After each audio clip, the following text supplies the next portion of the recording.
হরে কৃষ্ণ। মহাপবিত্র আমলকি একাদশী ব্রত 2026 কবে পালন করবেন? 26শে ফেব্রুয়ারি নাকি 27শে ফেব্রুয়ারি? শাস্ত্রে বলা হয়েছে যে যিনি এই আমলকি একাদশী ব্রত পালন করেন তিনি ভগবানের ধাম বিষ্ণুলোক প্রাপ্ত হন। সুপ্রিয় ভক্তবৃন্দ, আজকে আমরা এই ভিডিওতে জানব আমলকি একাদশী ব্রত কিভাবে পালন করবেন, কি কি করবেন, আমলকি একাদশী ব্রত মাহাত্ম্য কথা এবং সারা বিশ্বের পালনের সঠিক সময়সূচি। তাই ভিডিওটি শেষ পর্যন্ত ধৈর্য সহকারে দেখতেই থাকুন। ভগবানের মুখপদ্ম থেকে এক বিন্দু জল ভূমিতে নিঃসৃত হয় এবং সেই এক বিন্দু জল থেকে আমলকি বৃক্ষের উৎপন্ন হয়।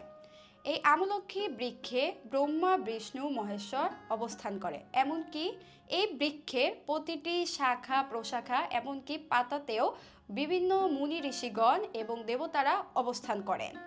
আমলকি একাদশী ব্রতের দিন আমলকি বৃক্ষ স্মরণ মাত্রই গোদানের ফল লাভ হয় এবং দর্শন মাত্রই দ্বিগুণ অর্থাৎ 2টি গাবিদানের ফল লাভ হয় এবং এর ফল ভক্ষণ অর্থাৎ আমলকি বৃক্ষের ফল ভক্ষণের ফলে 3টি গাবিদানের ফল লাভ হয়। এই আমলকি বৃক্ষকে বলা হয় আদি বৃক্ষ। এই আমলকি বৃক্ষ হচ্ছে বৈষ্ণব। সুপ্রিয় ভক্তবৃন্দ, এবার আমরা জানব এই মহাপবিত্র আমলকি একাদশী ব্রত কিভাবে পালন করবেন। একাদশীর আগের দিন ভগবত প্রসাদ অথবা নিরামিষ আহার করবেন। রাত 12 ঘটিকার পূর্বে রাতের আহার সম্পূর্ণ করে নেবেন। একাদশীর দিন খুব ভোরে শয্যাত্যাগ করে স্নান করে নেবেন। আপনার দাদার সঙ্গে তিলক ধারণ করবেন, তুলসীর মূলে জল সিঞ্চন করবেন এবং তুলসী পরিক্রমা করবেন।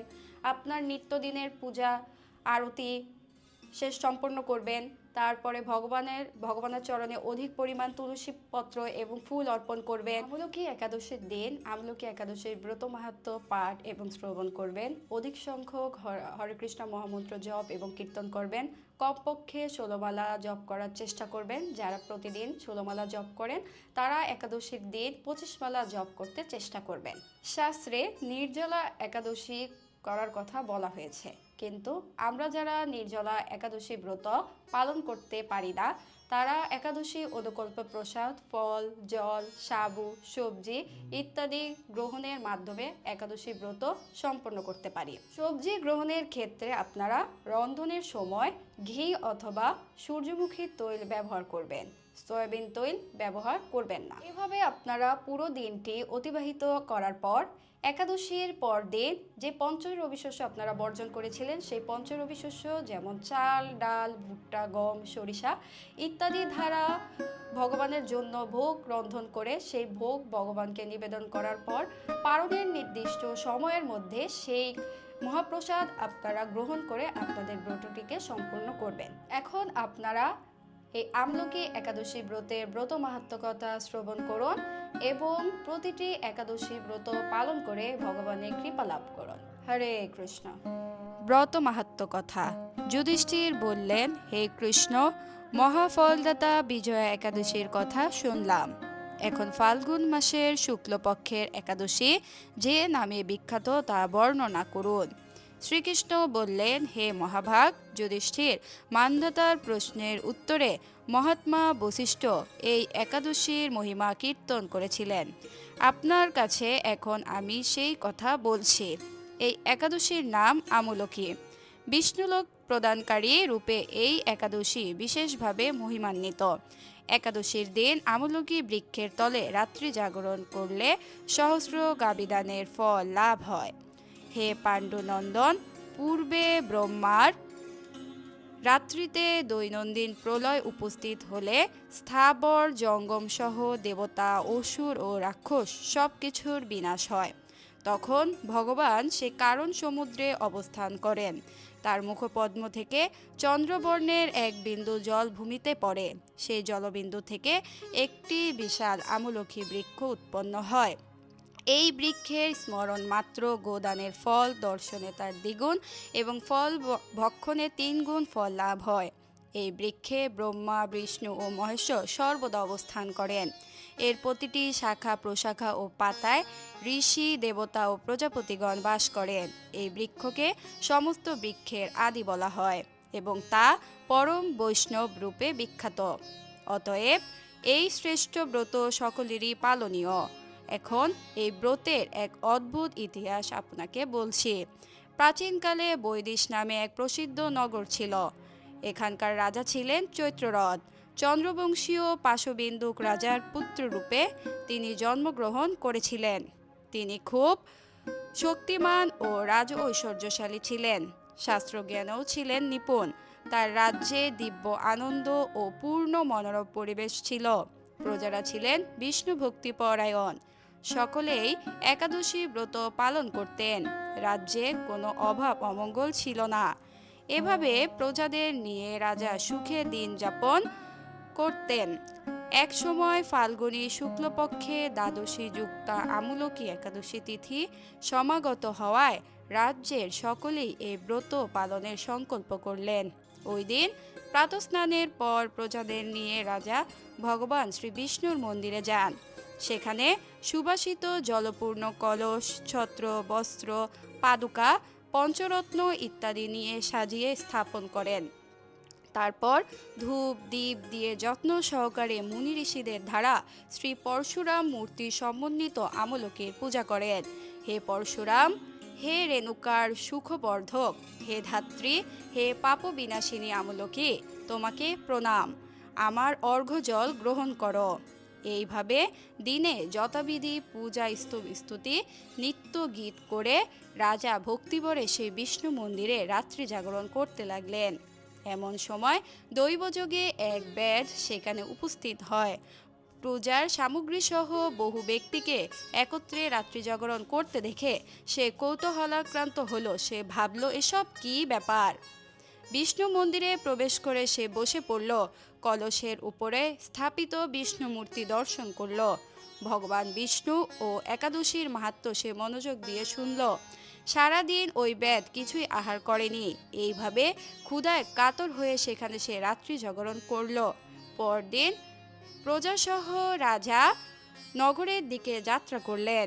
ব্যাধ তার গৃহে ফিরে গেল। এরপর এক সময় তার মৃত্যু হলো। একাদশীতে রাত্রি জাগরণ ব্রত প্রভাবে সে পরবর্তী জন্মে এক রাজ্যের অধীশ্বর রূপে নিযুক্ত হলো। জয়ন্তী নামে এক নগরী ছিল। সেখানে বিদুরথ নামে এক রাজা বাস করতেন। ওই ব্যাধ বিদুরথ রাজার মহাবলী পুত্ররূপে জন্মগ্রহণ করেন। তার নাম হয় বসুরথ। 1,00,000 গ্রামের আধিপত্য তিনি লাভ করলেন। তিনি ছিলেন সূর্যের মতো তেজস্বী, চন্দ্রের মতো কান্তিমান ও পৃথিবীর মতো ক্ষমাশীল।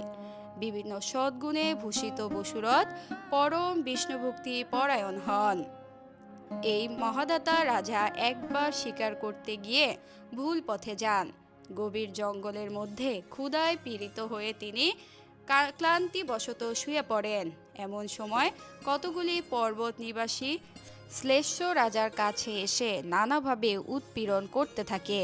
রাজাকে তাদের শত্রু মনে করে তারা তাকে হত্যা করতে চেষ্টা করে। পূর্বে এই রাজা আমাদের পিতা মাতা পুত্র পৌত্র সবাইকে মেরে ফেলেছে, আমাদের গৃহছাড়া করেছে। এরকম বলতে বলতে ম্লেচ্ছরা রাজাকে হত্যা করতে উদ্যত হয়। তারা বিভিন্ন অস্ত্র শস্ত্রে তাকে আঘাত করতে লাগলেন। আশ্চর্যজনকভাবে সকল প্রচেষ্টা ব্যর্থ হয়। রাজার কোনো ক্ষতি তারা করতে পারল না। তখন রাজার শরীর থেকে নানা অলঙ্কারে বিভূষিতা এক পরমা সুন্দরী স্ত্রী মূর্তি আবির্ভূতা হন। মহাশক্তিধারিণী ওই নারী অল্প সময়ের মধ্যে সকল পাপী ম্লেচ্ছকে নিধন করল। রাজার নিদ্রাভঙ্গ হল। ভয়ানক হত্যাকাণ্ড দেখে তিনি অত্যন্ত বিস্মিত হলেন। তিনি বললেন, আহা, আমার শত্রুদের হত্যা করে কে আমার প্রাণ রক্ষা করল? এমন কৃপালু কে আছে? আমি তার প্রতি কৃতজ্ঞতা প্রকাশ করি। এমন সময় দৈববাণী হলো, ভগবান কেশব ব্যতীত শরণাগতকে রক্ষা করার কে আছে? তিনি শরণাগত পালক। এই শুনে ভক্তিযুক্ত চিত্তে গৃহে ফিরে এলেন। প্রজাসহ মহাসুখে ইন্দ্রের মতো নিষ্কণ্টক রাজ্য ভোগ করতে লাগলেন। বশিষ্ঠ বললেন, হে রাজন, যে মানুষ এই পরম উত্তম আমলকী একাদশী ব্রত পালন করেন তিনি নিঃসন্দেহে বিষ্ণুলোক প্রাপ্ত হন। পালনের সময়সূচি: বাংলাদেশ সকাল 6টা 29 থেকে 10টা 8 মিনিট, পশ্চিমবঙ্গ ভারত 6টা 2 থেকে 9টা 52, দিল্লি 6টা 47 থেকে 10টা 38, বৃন্দাবন 6টা 44 থেকে 10টা 34, উত্তরপ্রদেশ 6টা 32 থেকে 10টা 23, মুম্বাই সহ মহারাষ্ট্র 6টা 58 থেকে 10টা 53 মিনিটের মধ্যে পালন সম্পূর্ণ করতে হবে। পুনে মহারাষ্ট্র 6টা 54 থেকে 10টা 49, নাগপুর মহারাষ্ট্র 6টা 35 থেকে 10টা 29, চেন্নাই সহ তামিলনাড়ু 6টা 25 থেকে 10টা 22, ভুবনেশ্বর সহ উড়িষ্যা 6টা 7 থেকে 10টা 2, বিহার 6টা 11 থেকে 10টা 3, ঝাড়খণ্ড 6টা 11 থেকে 10টা 4 মিনিটের মধ্যে পালন সম্পন্ন করতে হবে। ছত্তিশগড় 6টা 23 থেকে 10টা 17, শিলং সহ মেঘালয় 5টা 46 থেকে 9টা 39, গৌহাটি আসাম 5টা 47 থেকে 9টা 39, মণিপুর 5টা 37 থেকে 9টা 30, মিজোরাম 5টা 40 থেকে 9টা 34, সিকিম 6টা 1 থেকে 9টা 53, আগরতলা ত্রিপুরা 5টা 48 থেকে 9টা 41, নাগাল্যান্ড 5টা 36 থেকে 9টা 38, অরুণাচল প্রদেশ 5টা 41 থেকে 9টা 33, উত্তরাখণ্ড 6টা 40 থেকে 10টা 30, হিমাচল প্রদেশ 6টা 49 থেকে 10টা 39, পাঞ্জাব 6টা 56 থেকে 10টা 46 মিনিটের মধ্যে পালন করতে হবে। হরিয়ানা 6টা 51 থেকে 10টা 42, গুজরাট 7টা 5 থেকে 10টা 59, রাজস্থান 6টা 59 থেকে 10টা 51, মধ্যপ্রদেশ 6টা 38 থেকে 10টা 32, হায়দ্রাবাদ তেলেঙ্গানা 6টা 35 থেকে 10টা 31, বিশাখাপত্তনম অন্ধ্রপ্রদেশ 6টা 16 থেকে 10টা 12, গোয়া 6টা 51 থেকে 10টা 48, ব্যাঙ্গালোর 6টা 36 থেকে 10টা 33, কেরালা 6টা 39 থেকে 10টা 37, জম্মু কাশ্মীর 6টা 58 থেকে 10টা 46, নেপাল 6টা 29 থেকে 10টা 20, ভুটান 6টা 27 থেকে 10টা 18, শ্রীলঙ্কা 6টা 23 থেকে 10টা 23, মালদ্বীপ 6টা 17 থেকে 10টা 18, মায়ানমার 6টা 26 থেকে 10টা 20, মালয়েশিয়া 7টা 24 থেকে 11টা 25, সিঙ্গাপুর 7টা 14 থেকে 11টা 16, ইন্দোনেশিয়া 5টা 58 থেকে 10টা 2, থাইল্যান্ড 6টা 35 থেকে 10টা 32, ব্রুনেই 6টা 37 থেকে 10টা 32, ভিয়েতনাম 6টা 14 থেকে 10টা 12, ফিলিপাইন 6টা 37 থেকে 10টা 10, জাপান 7টা 37 থেকে 10টা, দক্ষিণ কোরিয়া 7টা 37 থেকে 10টা 51, বেইজিং চীন 6টা 49 থেকে 10টা 34, হংকং 6টা 45 থেকে 10টা 39, অস্ট্রেলিয়া 6টা 49 থেকে 11টা 6, নিউজিল্যান্ড 7টা 1 থেকে 11টা 22, দুবাই আবুধাবি 6টা 45 থেকে 10টা 35, সৌদি আরব 6টা 16 থেকে 10টা 9, বাহরাইন 6টা 2 থেকে 9টা 54 সময়ের মধ্যে পালন সম্পূর্ণ করতে হবে। কুয়েত 6টা 14 থেকে 10টা 5, কাতার 5টা 57 থেকে 9টা 50, ওমান 6টা 29 থেকে 10টা 22, সাইপ্রাস 6টা 17 থেকে 10টা 5, রাশিয়া 7টা 23 থেকে 10টা 56, ফিনল্যান্ড 7টা 22 থেকে 10টা 49 সময়ের মধ্যে পালন করতে হবে। রোমানিয়া 6টা 54 থেকে 10টা 37, ইটালি 6টা 46 থেকে 10টা 30, জার্মানি 6টা 55 থেকে 10টা 31, ফ্রান্স 7টা 34 থেকে 11টা 13, সুইজারল্যান্ড 7টা 12 থেকে 10টা 52, নেদারল্যান্ড 7টা 29 থেকে 11টা 5-এর মধ্যে পালন সম্পন্ন করতে হবে। স্পেন 7টা 50 থেকে 11টা 35, লন্ডন 6টা 47 থেকে 10টা 24, আয়ারল্যান্ড 7টা 14 থেকে 10টা 50, পর্তুগাল 7টা 10 থেকে 10টা 56, সাউথ আফ্রিকা 5টা 46 থেকে 10টা, মরিশাস 6টা 7 থেকে 10টা 17 সময়ের মধ্যে পালন সম্পন্ন করতে হবে।